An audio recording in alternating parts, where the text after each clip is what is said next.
colocar de pé, vamos orar, para que Deus use a Carol, como sempre tem usado também, né, irmãos? Através da sua palavra, do seu Espírito Santo. Vamos orar? Senhor Deus e Pai, em nome de Jesus Cristo, nós oramos em favor da tua filha, Pai. Que o Senhor nesta noite use a Carol, através da tua palavra e do teu Espírito Santo, Pai. Que o Senhor põe, Senhor Deus, nos seus lábios aquilo que o Senhor quer falar conosco nesta noite, Senhor. Que o Senhor fale aquilo que nós precisamos ouvir, Pai, e não aquilo que nós queremos ouvir. Senhor Deus, em nome de Jesus, fale conosco e usa a tua filha. Amém, Senhor. Pai do Senhor, irmãos. Bom, a palavra que eu vou ler nesta noite está em Atos capítulo 1. Confesso que eu estou um pouco nervosa. Mas amém. O Senhor vai falar conosco nessa noite, eu creio, assim como Ele já tem falado. Atos 1, eu vou ler do versículo 1 até o versículo 11, que vai falar assim: No primeiro tratado, ó Teófilo, fiz menção de todas as coisas que Jesus começou a fazer e a ensinar, até o dia em que foi recebido acima, depois de dar mandamentos, por meio do Espírito Santo, aos apóstolos que escolhera, aos quais também, depois de haver padecido, apresentou-se vivo, com muitas provas incontestáveis, aparecendo-lhes durante 40 dias e falando-lhes a respeito do reino de Deus. E estando reunido com eles, mandou-lhes que não saíssem de Jerusalém, mas que aguardassem a promessa do Pai, a qual disse ele: Ouvistes de mim. Porque João, na verdade, batizou com água, mas vós sereis batizados com o Espírito Santo não muito depois desses dias. Então os que estavam reunidos lhe perguntaram, dizendo: Senhor, restaurarás tu neste tempo o reino a Israel?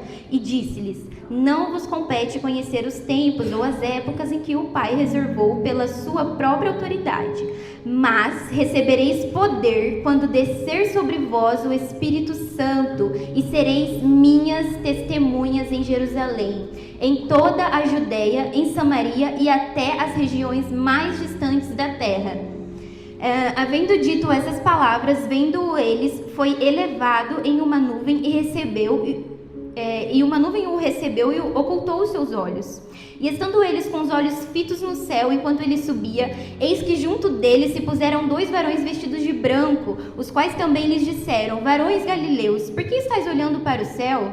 Este mesmo Jesus que dentre vós foi recebido acima do céu, virá, assim como o vistes ir para o céu. Eu gostaria que os irmãos fechassem os olhos e eu vou fazer mais uma oração. Senhor, nesse momento nós lemos a Tua Palavra e a minha oração nessa noite é para que nós venhamos guardar tudo aquilo que foi lido, tudo aquilo que for ouvido, tudo aquilo que for falado neste lugar. A minha oração, Senhor, no Espírito é para que nós não sejamos roubados, os nossos ouvidos não sejam roubados, o nosso entendimento não seja roubado, a nossa alma não seja roubada e o nosso Espírito ele esteja alinhado e numa disposição agradável a Ti, Deus, para que não seja mais um culto, não seja mais um movimento, um momento, mas para que seja uma oportunidade de nós, Senhor, ouvirmos e percebermos aquilo que o Senhor já manifestou no céu. Amém. Então, irmãos, quando eu estava lendo o livro de Lucas junto com a igreja, eu comecei a ler Atos também, né? Porque eles são uma continuação, assim. E aqui Lucas está escrevendo uma carta a Teófilo e ele faz um resumo de tudo aquilo que Jesus havia feito até a sua ascensão ao céu novamente. Só que o Espírito Santo começou a ministrar ao meu coração que não começou aqui. Não começou aqui em Atos 1, é um breve resumo, mas tudo começou antes sequer mesmo de Maria gerar Jesus. E aí a gente vai ler um pouquinho a Bíblia hoje e a gente vai começar em Lucas 1, no versículo 35. E aí os irmãos podem deixar aberto em Lucas mesmo. E a gente vai contextualizar um pouquinho para a gente poder entender o que Deus tem para falar com a gente. Em Lucas 1, no versículo 35, é o anúncio do nascimento de Jesus. E Gabriel é enviado, a Nazaré. E ele fala com José e com Maria. Aqui ele está falando com Maria, se eu não me engano. É isso mesmo, com Maria. Mas em Mateus 1, no versículo 20, o mesmo anjo ele fala com José. E aqui Gabriel é enviado e ele dá 3 palavras assim específicas para Maria. Ele fala para ela: não temas, o que será gerado do Espírito Santo, e o seu nome será Emanuel. Seu nome será Deus conosco. E Mateus faz a mesma tradução daquilo que José viveu, em Mateus 1:20, e ele faz exatamente as mesmas declarações para José. Ele fala: José, não temas, o que será gerado de Maria é do Espírito Santo, e o seu nome será Jesus. Então, quando a gente começa a ler, sobre a história de Jesus, quando a gente começa a perceber algumas coisas em comum, o Senhor começa a falar conosco, igreja, quando a gente está atento. E aqui a primeira coisa que o Espírito Santo falou comigo, e que eu parei para pensar, é que José e Maria, eles não estavam no mesmo lugar e eles não tinham contato um com o outro. Não é igual hoje que você recebe uma palavra e você manda lá no WhatsApp pro seu amigo e ele fica sabendo. Não tinha como eles terem contato. Mesmo que ele mandasse uma carta falando para Maria que em um sonho o anjo falou com ele, ia demorar muito para chegar. E aqui nessa palavra, Deus é muito específico, como sempre Ele é nas nossas vidas. Ele manda uma mensagem para José e não há ruído nessa mensagem quando Ele vai falar com Maria. Nas nossas vidas é assim. E aqui começa o nascimento de Jesus.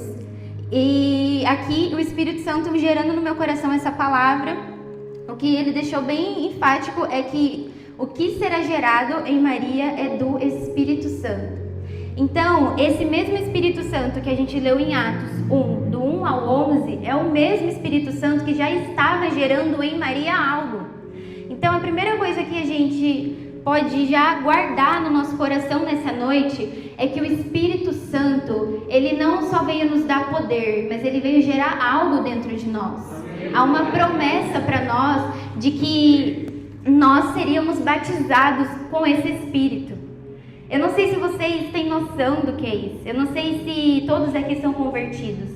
Mas há uma promessa para nós. Assim como houve uma promessa para Maria. E aquilo era só uma sombra daquilo que viria para os nossos dias. E como a gente leu em Atos, a palavra vai falar que todos aqueles que crerem, eles seriam batizados com o Espírito de poder e com fogo.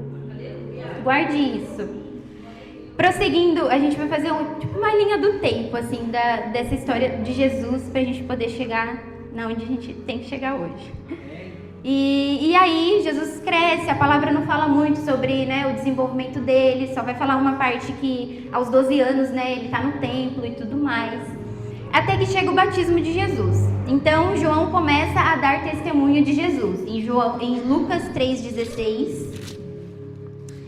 João está dando testemunho de Jesus, de que viria um homem que batizaria com o Espírito Santo. Novamente, a palavra faz menção do Espírito Santo e com fogo. E as pessoas começam a questionar João, mas quem é esse homem? É você esse homem? Quem você é? Ou quem é esse homem? De onde ele vem? Para onde ele vai? E João só fala isso. Eu não sou este homem, mas ele virá. E ele vai te batizar com o Espírito Santo e com fogo. Então eu vou ler só o 3,16 para não ficar nas minhas palavras. João respondeu e lhes disse: eu vos batizo com água, mas quem vem, o que é mais forte que eu, ao que não sou digno nem de desatar-lhes a correia de suas sandálias, ele vos batizará com o Espírito Santo e com fogo.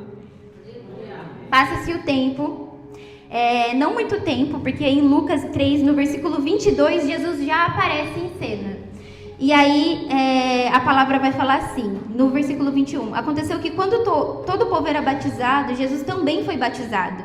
Enquanto ele orava, o céu se abriu e desceu sobre ele o Espírito Santo em forma corporal, como uma pomba, e saiu do céu uma voz que dizia: Tu és o meu filho amado, em ti eu me comprazo. E aqui, irmãos, se vocês estiverem anotando, anote isso. Em Lucas 3:22, fala que o céu se abre. Jesus estava orando antes dele ser batizado, ele estava falando com o pai dele. e nesse momento o céu se abre e o Espírito Santo desce do céu e não só pousa sobre ele, o Espírito Santo permanece nele. Nós sabemos, se nós formos ver no Antigo Testamento e em outras partes da Bíblia do Antigo Testamento, nós vemos que o Espírito ele vinha sobre uma pessoa, através de sacrifícios, através de todo o protocolo, mas o Espírito ele não permanecia sobre as pessoas, o Espírito ele retornava. Deus fazia aquilo que era do proveito dele, do coração dele, e o Espírito retornava. Então era algo muito ritualístico. E aqui não, aqui o Senhor ele está sendo o primeiro a experimentar como humano a presença do Espírito Santo e aquilo permanecendo dentro dele. É como uma marca mesmo, uma tatuagem, não podia ser tirado de novo. O Espírito Santo estava sobre ele, e ele era Cristo, mas ele também era homem. Então ele precisava passar por isso. E aí a palavra vai falar: do céu é declarado, tu és meu filho amado, em quem eu me comprazo. E em algumas outras traduções vai falar em quem eu tenho complacência. E aqui a palavra me comprazo é em quem eu me agrado intensamente, em quem eu tenho uma disposição habitual para corresponder aos seus desejos. Não só a corresponder aos seus desejos por ter uma obrigação, mas a corresponder porque eu tenho a intenção de ser agradável a Ele. O Senhor fala que Ele tem uma disposição habitual, ou seja, não é uma disposição esporádica. Deus não deseja apenas agradar o seu Filho Jesus, que representa a nós, de uma forma esporádica. Hoje eu vou agradar Ele porque eu tô afim, amanhã eu não vou agradar mais. A palavra está falando que Ele tinha, era habitual agradar, e não só para que Jesus gostasse, sabe, de Deus como Pai, mas para que Ele fosse agradável a Jesus. Irmãos, você consegue compreender que o Senhor deseja ser agradável a você? Às vezes a gente tem uma mentalidade tão distante de Deus, uma coisa tão assim absurda. Nós temos visto muito o Senhor como um servo, como um senhor, e nós como servos, mas nós não temos noção de que Ele é o nosso Pai. E uma das coisas interessantes, enquanto eu estava lendo a história de Jesus, é que em todos os evangelhos, a palavra que a gente leu sobre o testemunho, João dando testemunha de Jesus, o batismo de Jesus e as próximas palavras que nós formos ler, elas estão escritas em todos os outros evangelhos. Então, todos dão testemunha da mesma coisa. A gente leu Lucas 3,16, mas Mateus 3,16, João 1, 26 do 30, até o 33, Marcos capítulo 1, versículo 8, eles falam a mesma coisa. Eles falam que João está declarando que ele não é o Cristo, mas que viria o Cristo que batizaria com o Espírito Santo. E no batismo de Jesus é a mesma coisa, a gente acabou de ler, mas Mateus 3,17 faz a mesma declaração, Marcos 1,11 faz a mesma declaração e João 1, do 34 ao 32 faz a mesma declaração. Então não é apenas uma declaração que uma pessoa fez de algo que ela achou que ela viu. São 4 pessoas diferentes falando sobre a mesma coisa. E nós, como igreja, nós devemos ser assim. Porque há um só Espírito sobre nós. Quando nós ouvimos algo da parte do Senhor, nós não falamos aquilo que nós achamos que é correto. O Senhor, Ele crava aquela verdade no nosso coração e nós começamos a falar a mesma linguagem. E é aquilo que é a base da nossa igreja. Atos 1, 2, 42, eles tinham tudo em comum. Eles falavam a mesma linguagem, eles falavam a mesma língua. Porque nós não anunciamos a nossa própria mensagem. Nós não anunciamos aquilo que é nosso, nós anunciamos a mensagem do nosso Pai, do nosso Cristo. Então, não tem como nós não estarmos falando a mesma língua. Amém?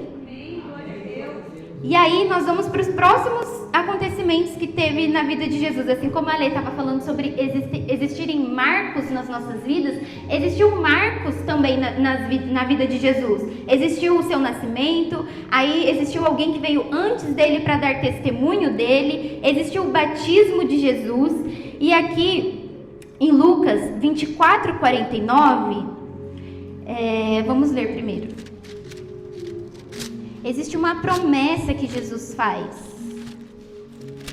Aqui eu estou pulando, irmãos, porque a gente, já leu o livro de Lucas, então a gente já sabe tudo que vai acontecer, tudo que Jesus faz, tudo que ele fala, as declarações que ele faz, o tempo que ele anda com os discípulos. Mas no capítulo 24, no versículo 49, Jesus faz uma promessa. Ele diz assim: eis que eu enviarei sobre vós a promessa de meu Pai.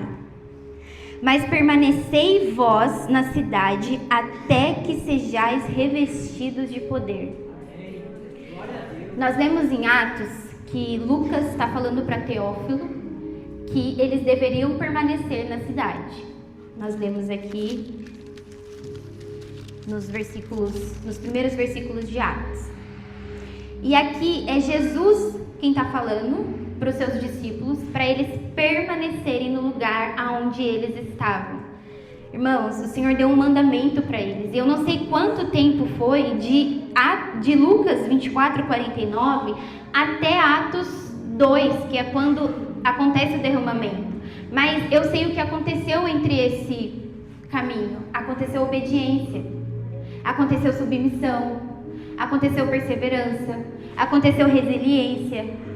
Nós não sabemos ao certo pelo que eles passaram, mas nós sabemos que eles estavam no lugar que Jesus havia mandado eles estarem. Eles não se moveram. Eles poderiam ter falado: nós já andamos muito tempo com Jesus, a gente já sabe curar, Deus, Porque a palavra vai falar que Jesus sopra o Espírito Santo sobre os seus discípulos antes de Atos 2. Então, eles já tinham o Espírito Santo. Mas o Senhor pediu algo a eles: permaneçam em Jerusalém, permaneçam aonde eu vos pedi. Quantas vezes o Senhor fala conosco para nós permanecermos no lugar aonde nós estamos e nós cogitamos sair? E nós cogitamos ir para outro lugar, talvez porque o lugar onde Jesus nos deixou não é tão bom assim sem Ele. Não é tão bom assim quando nós nos damos conta que nós não estamos mais percebendo a presença dEle ali. Mas, irmãos, quando Deus nos dá uma ordem, quando Deus nos dá uma declaração, isso não é uma sugestão para nós. Não é uma sugestão: se vocês quiserem, vocês podem ficar em Jerusalém. É uma ordem. O Senhor, Ele não nos dá sugestões a respeito daquilo que Ele quer. O Senhor, Ele nos dá ordens. E não porque Ele é o nosso Senhor apenas, mas porque Ele é o nosso Pai. E o nosso coração em obediência a Ele não pode responder apenas como servos. Porque o servo, ele obedece sabendo que ele vai ter uma recompensa, porque é de direito dele ter recompensa. Mas o filho, ele obedece porque ele ama a presença do Pai. E ele não quer entristecer o seu Pai. A nossa mentalidade, quando a gente lê essas palavras e quando Jesus começa a ministrar no nosso coração através do Espírito Santo, é de entender que nós somos filhos amados. E a nossa resposta ao Senhor em obediência não é apenas fazer o que Ele manda, mas é amá-lo de volta. Irmãos, nós não podemos ter essa mentalidade apenas de servo, porque quando nós nos cansamos do nosso trabalho, nós mudamos de trabalho. Quando nós cansamos dos nossos ofícios, nós mudamos de ofício. Eu não quero mais ser psicóloga, eu vou ser professora. Eu não quero mais ser professora, eu vou ser, servente de pedreiro. Eu mudo. E nós somos seres adaptáveis. É fato. Só que uma hora a adaptação, ela pode nos quebrar. Uma hora a facilidade que nós temos de nos dar tão bem com tantas outras coisas pode nos destruir. O que é algo que pode ser uma bênção, pode virar uma maldição na nossa vida. Porque o nosso coração passa a não mais depender da palavra do Senhor, da ordenança do Senhor. E o nosso coração começa a depender do quão bom nós somos em nos safar das situações ou dos momentos difíceis. E nós não podemos ser assim. Todos os dias a gente luta para vencer o nosso próprio eu. A gente tem um inimigo que ele nos odeia, porque ele não pode adorar a Deus. E ele não quer que nós adoremos a Deus também. Mas nós temos outro inimigo também, que é o nosso orgulho. O orgulho não é o diabo, irmão. O orgulho é o nosso eu, em todo tempo, dizendo para nós mesmos: se você fazer isso, vai ser para o seu próprio bem, porque você merece. Nós não merecemos, irmãos. A palavra vai falar que todos nós pecamos e nós fomos destituídos da graça e da glória de Deus. Se nós entendemos que nós não merecemos, toda a nossa resposta ao Senhor precisa ser: Senhor, tem misericórdia de mim. Porque é o que nos resta, é misericórdia do Senhor. E é isso que Jesus estava passando para os seus discípulos. E Jesus não apenas fala isso, mas em João, no capítulo 16 e no versículo 7, o Senhor faz outra declaração para eles.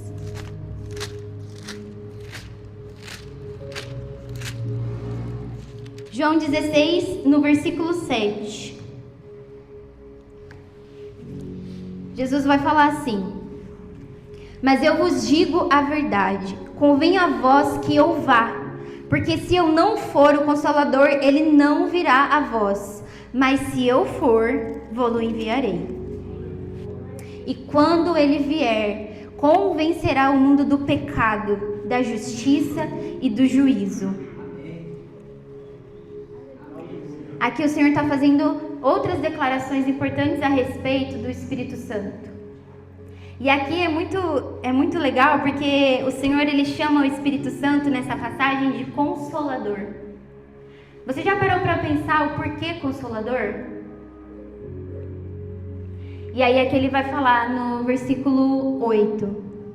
Quando ele vier, ele vai convencer o mundo do pecado. E no próximo versículo, no 9, ele fala do pecado, porque vocês não creem em mim. Então o Senhor não está falando de qualquer pecado. Ele está falando do pecado da incredulidade, de nós acreditarmos que Cristo é o Filho de Deus. Não é só o pecado de você gastar o seu tempo com o que não deveria. Não é o pecado de você ver pornografia. Não é o pecado da masturbação. Não é o pecado da mentira, do roubo, da fofoca, das discórdias que nós fazemos quando nós queremos. Não são esses pecados que nós tantas vezes colocamos como monstros na nossa frente. Tem um pecado muito mais pesado, que é o pecado da incredulidade. A palavra vai falar que se nós não tivermos fé, nós não veremos a Deus. Então, o inimigo, ele sim usa essas brechas contra a nossa vida, se nós dermos brecha, para fazer com que nós nunca venhamos a ver a Deus. E se nós estamos aqui e nós estamos nos contentando com uma vida assim, não faz sentido nós estarmos aqui, irmãos. Não faz sentido nós virmos para a igreja, não faz sentido nós trabalharmos para o Senhor. Se no final das contas nós nem sequer cremos que o Senhor vai vir nos buscar, que Jesus é o Filho de Deus. E aí a palavra continua a falar da justiça, porque eu vou para o Pai e não mais me vereis. E isso é justo por quê? Porque Jesus havia cumprido aquilo que ele foi comissionado a fazer. Então era justo que ele retornasse para o lugar de onde ele veio. E aí a palavra vai falar, e do juízo, porque o príncipe deste mundo já está julgando. E aí a palavra continua. Isso. Deixa eu só olhar aqui. E ele fala, esse Espírito vos fará saber todas as coisas. Ele vos guiará em toda a verdade. Por quê? Porque haveria mentiras, e há mentiras. Se nós não lermos a palavra como foi falada aqui na sexta-feira, como foi falada aqui nos cultos de domingo, se nós não nos alimentarmos dessa verdade, vão existir mentiras que vão criar lugar no nosso coração, vão ter lugares na nossa mente, no nosso coração, ocupando um lugar que não é deles. Então nós precisamos ler a palavra e pedir para que o Espírito Santo nos guie na verdade, porque esse é o papel do Espírito Santo em nossas vidas. Nós, hoje, nessa noite, vamos sair daqui entendendo qual é o papel do Espírito Santo na nossa vida. Nós não apenas somos filhos de Deus, o Senhor não apenas é nosso Pai, nós não apenas fomos adotados por Deus através de Jesus, somos irmãos de Jesus, como nós temos o mesmo Espírito que eles têm. Nós dividimos o mesmo Espírito que habita em Jesus, que habita em Deus e habita em nós. Isso não é qualquer coisa. Isso não é qualquer coisa. Quando Paulo ele faz aquela declaração, eu considero tudo como perda, eu considero tudo como esterco, é porque ele entendeu a preciosidade que é carregar um Espírito que é santo dentro dele, um Espírito que não se corrompe, um Espírito que não pode ser quebrado, ele não pode ser anulado. Amém? E o Senhor continua a fazer declarações para os seus discípulos. E aconteceu tudo exatamente como Jesus havia falado. E aí nós vamos retornar para Atos 1.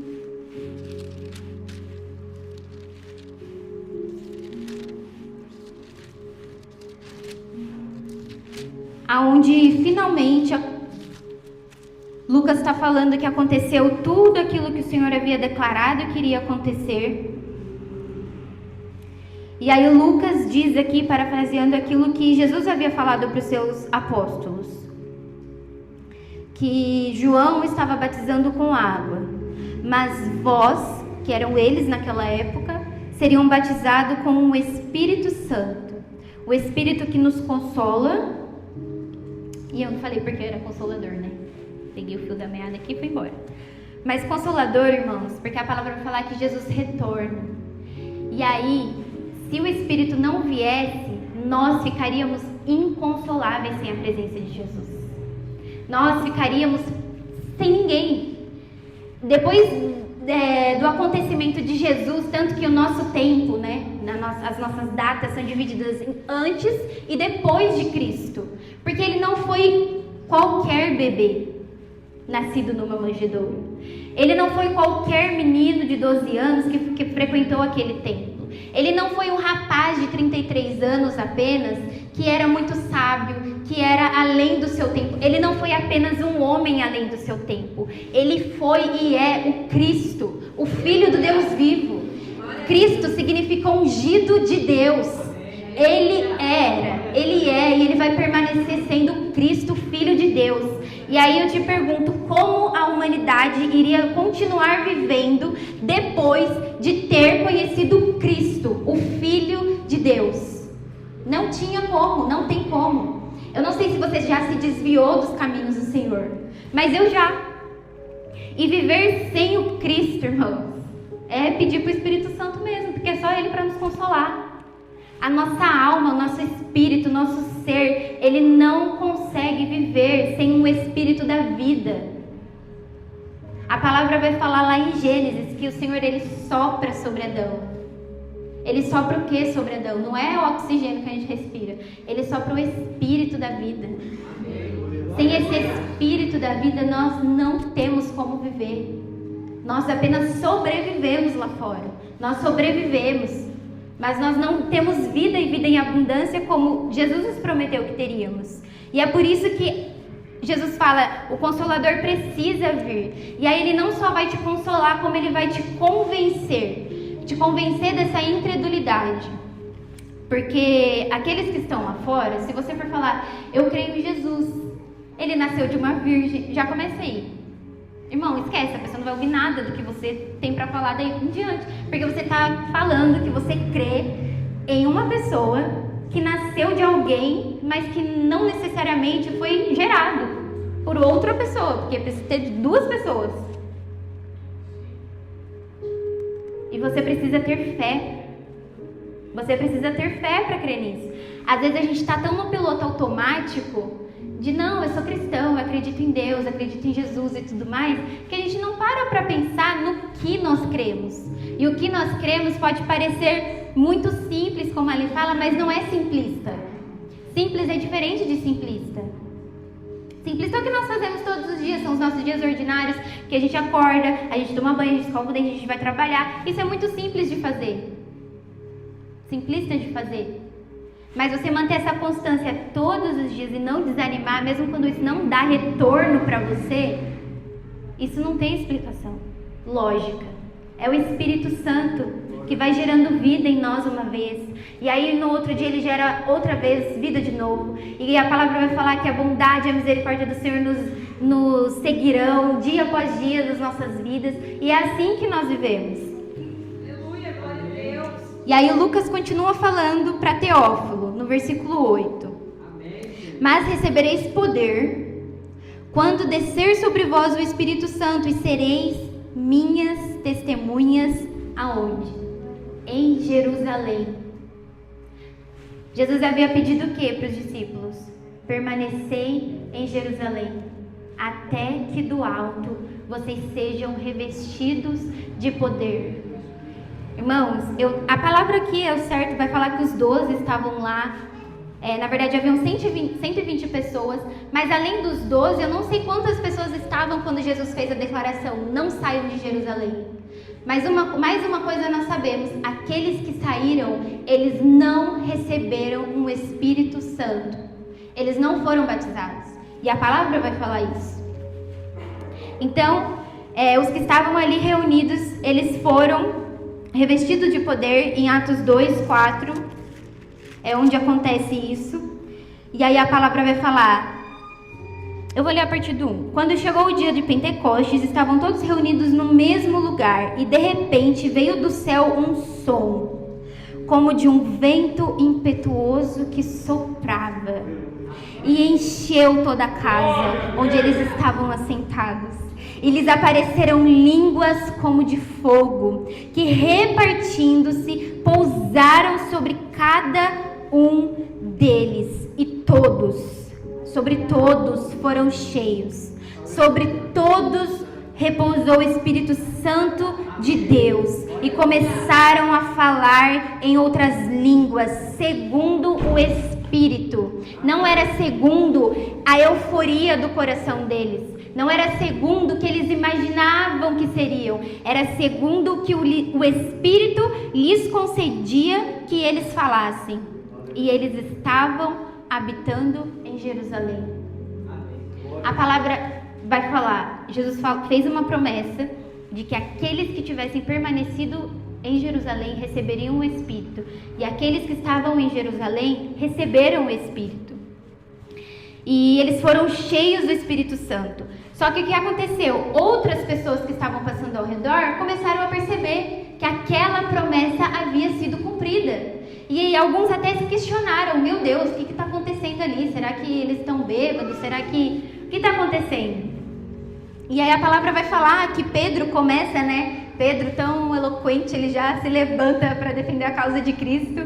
E ele fala: não, nós não estamos bêbados, gente. São 9 horas da manhã. E aí Pedro diz algo muito precioso para eles. A palavra vai falar que Pedro diz assim: se vocês se arrependerem, vocês também serão batizados. Se vocês se arrependerem, vocês também vão receber o dom do Espírito Santo. Vocês também serão revestidos de poder. E aqui, novamente, Pedro não está falando de um arrependimento apenas de crer em outros ídolos, que é o que eles tinham o costume na época. Era de crer. Qual foi o maior pecado que eles fizeram? Não foi esse povo que crucificou Jesus? Não foi esse povo que disse: solta Barrabás? Foi esse povo, irmãos, que diziam: não é você o rei dos judeus? Salva-te a ti mesmo. Você não é o filho de Deus? Manda que venha poder dos céus. Era esse povo que não cria que ele era filho de Deus. E é por isso que a palavra vai falar: eu vim para aqueles que eram meus, mas eles não me receberam. Os que eram de Cristo, aqueles que estavam em Jerusalém. Dá para ouvir?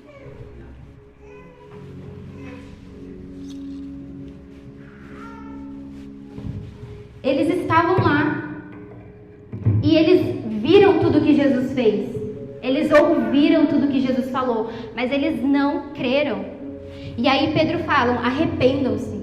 Arrependam-se da incredulidade, porque o pior vocês fizeram não foi apenas crucificar o Cristo de vocês, o ungido de Deus, mas foi duvidar de que ele era filho de Deus. Quantas vezes você não duvidou de que você era filho de Deus? Quantas vezes você não se questionou o porquê, Senhor? Por que você me chama de filho? Quantas vezes é tão fácil para nós sermos servos de Cristo? Vai lá e canta, vai lá e prega, vai lá e limpa o chão da igreja, lava o banheiro, vai lá na casa de alguém e leva uma cesta básica, e você faz. E às vezes é até muito fácil para nós obedecermos algumas ordenanças do nosso Senhor, mas é tão difícil nós aceitarmos o amor do nosso Pai.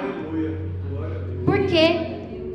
Porque nós nos colocamos numa posição de que nós não somos filhos de Deus, porque nós não cremos que Jesus era. E se nós não cremos que Jesus era o Filho de Deus, nós não cremos que nós também somos filhos de Deus, porque tudo começa nele. Irmãos, não tem como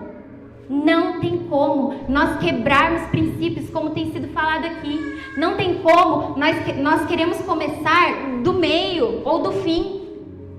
Nós precisamos retornar ao princípio das coisas. Qual é o princípio? Ame o Senhor teu Deus de todo o teu coração, de toda a tua alma, de todo o teu entendimento. E ame o seu próximo, porque o seu próximo, ele não é apenas um irmão que está sentado do seu lado, mas ele é o teu irmão. E se nós não trabalharmos a nossa mente para compreender e gravar essas verdades no nosso coração, nós vamos vir aqui toda sexta-feira e todo domingo, e vai chegar no dia que Jesus vier nos buscar, e vai acontecer como aconteceu com o rico, como foi pregado aqui. Lázaro vai estar lá na glória, porque ele entendeu que ele não era um servo, ele entendeu que ele não era apenas uma pessoa pobre, ele entendeu que ele não era apenas uma pessoa que estava ali, ele entendeu que ele tinha um pai e que ele retornaria para esse pai. Não como servo, porque lá no céu você não vai ter chão, um pano para passar no chão.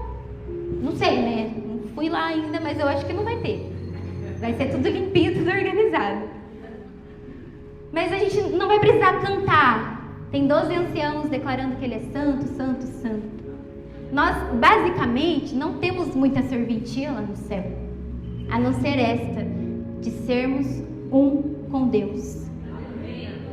Sermos um com Cristo. E como nós somos um com Cristo? Sendo um com Jesus.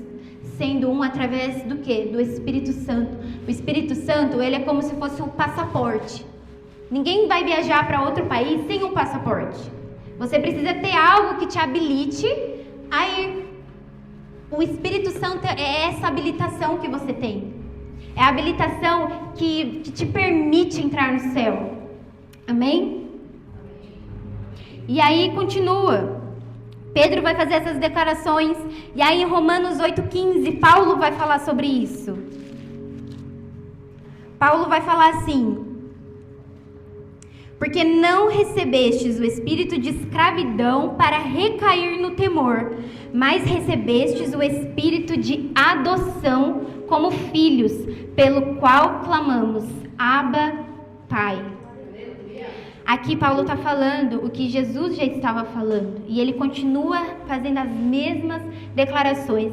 Vocês não receberam o espírito de escravidão. Por que ele fala de escravidão? Porque nós não somos apenas servos de Deus. Nós recebemos um espírito. Esse espírito não clama, Jesus cura, Jesus liberta, Jesus convence, Jesus te ama apenas. O Espírito clama, Abba, Pai, meu papai, meu paizinho, meu papai. Você é meu pai e eu sou o seu filho. Você é meu pai e eu sou o seu filho amado. A primeira declaração que o Espírito Santo fez ao permanecer em Jesus era: este é o meu filho amado. Não era este é o seu resgatador, este é o seu salvador, não era este é o teu libertador, não era este é aquele pelo qual seus pecados serão perdoados. Não era este é o meu filho. E eu tenho prazer nele. E eu não só tenho prazer nele, como eu tenho prazer com que ele tenha prazer em mim também. E como nós temos investido o nosso tempo em fazer com que o Senhor tenha prazer em nós. E não só isso, mas quanto do nosso tempo nós investimos tendo prazer no Senhor. A palavra diz que a vontade dele é boa, é perfeita e agradável. Isso são medidas diferentes. A medida boa é porque ela é gostosa, ela é boa, ela agrada a nós. E a agradável é porque nos dá prazer, é algo que é agradável. E perfeita é porque não existe mais nenhuma outra coisa que nos satisfaça. Às vezes a gente se contenta com algo bom, com a vontade boa do Senhor, e aí a gente não experimenta a vontade agradável do Senhor, que nos dá prazer também. Não é só nós que proporcionamos prazer ao Senhor, Ele proporciona prazer a nós também. A palavra dele diz isso. E aí tem uma medida extraordinária ainda, que é a minha vontade perfeita. É um nível de proximidade no Senhor que nós experimentamos, que, irmão, não há regozijo em nenhum outro lugar, não há prazer em nenhum outro lugar, não há vontade em nenhum outro lugar, é só nesse lugar onde o Espírito Santo habita em nós, aonde o Espírito Santo se move em nós. E aqui Lucas continua a falar para nós vivermos neste lugar, para nós permanecermos neste lugar, para nós sermos batizados. E o que é mais incrível é que ele fala assim: vocês não apenas, voltando para Atos, Lucas vai falar, vocês não apenas receberão poder, mas vocês serão minhas testemunhas. E eu já estou encerrando.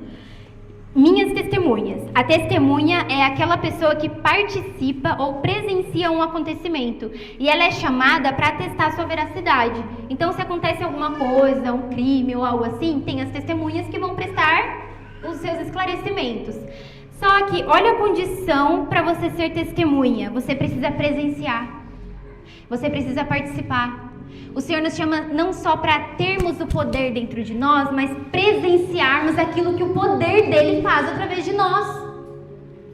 Nós falamos, nós temos o Espírito Santo, e aí nós vemos alguém com alguma dificuldade, a gente tem medo de orar. Eu estou falando de mim. E a gente não acredita que a pessoa vai ser curada, a gente não acredita que se nós não tivermos nosso dinheiro para pagar nossa conta, o Senhor vai pagar por nós.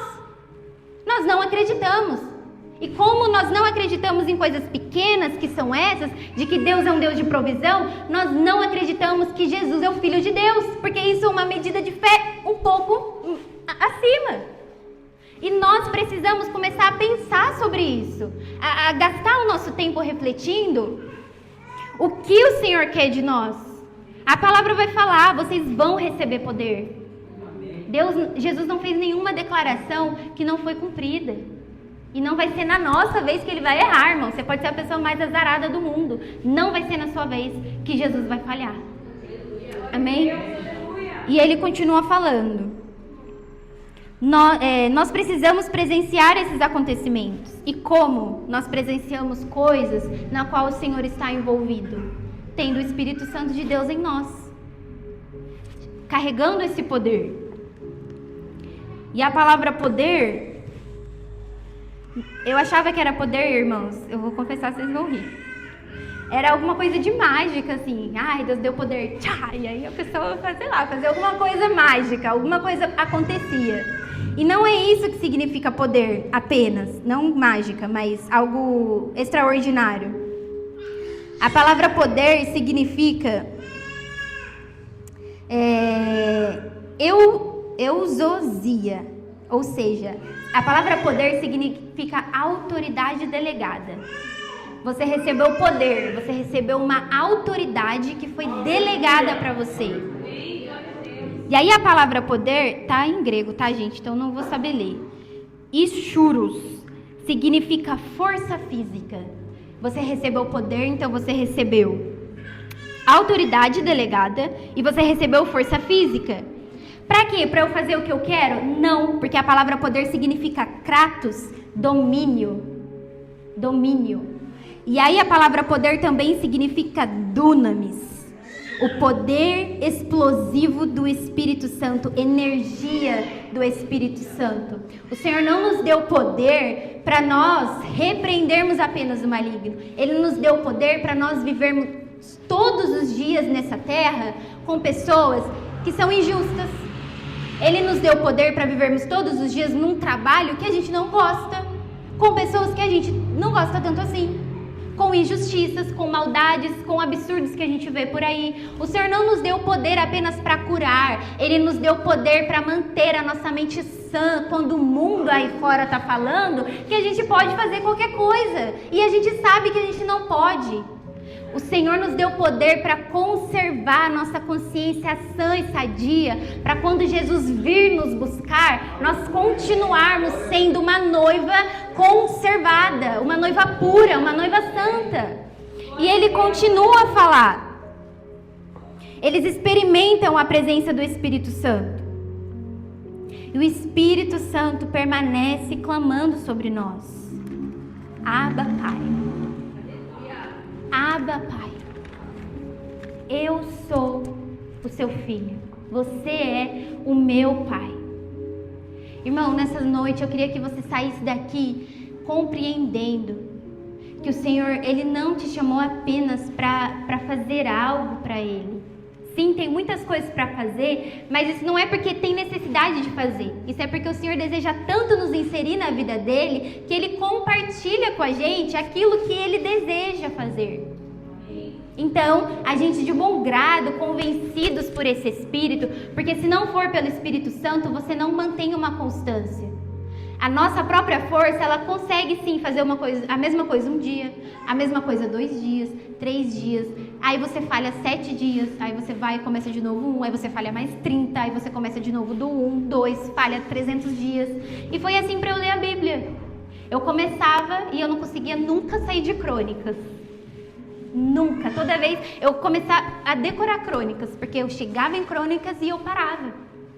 E eu falava, Deus, eu não aguento mais ler Crônicas, eu vou começar depois de Crônicas. E aí o Espírito Santo, não, você vai começar do começo. E aí eu começava, aí quando chegava em Crônicas, meu espírito já ia ficando triste. Mas aí eu consegui, sem perceber. Porque eu não estava mais contando comigo, eu estava contando com o poder que habitava em mim, que habita em mim. Eu estava contando com o Espírito Santo, porque eu trazia à memória aquilo que me dava esperança, aquilo que me fazia permanecer no Senhor, que não era nem meu.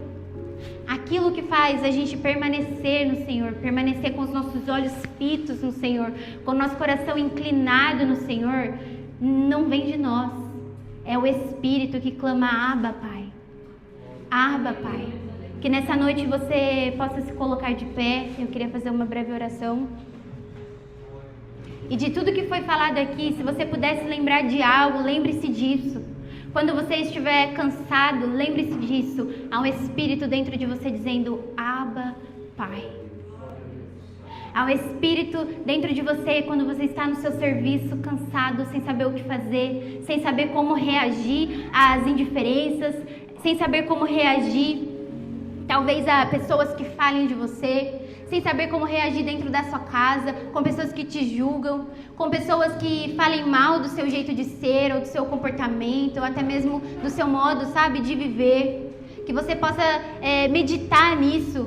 Abba, Pai. Porque quando nós estamos na presença do nosso Pai, a gente não consegue fazer qualquer coisa. A gente fica constrangido.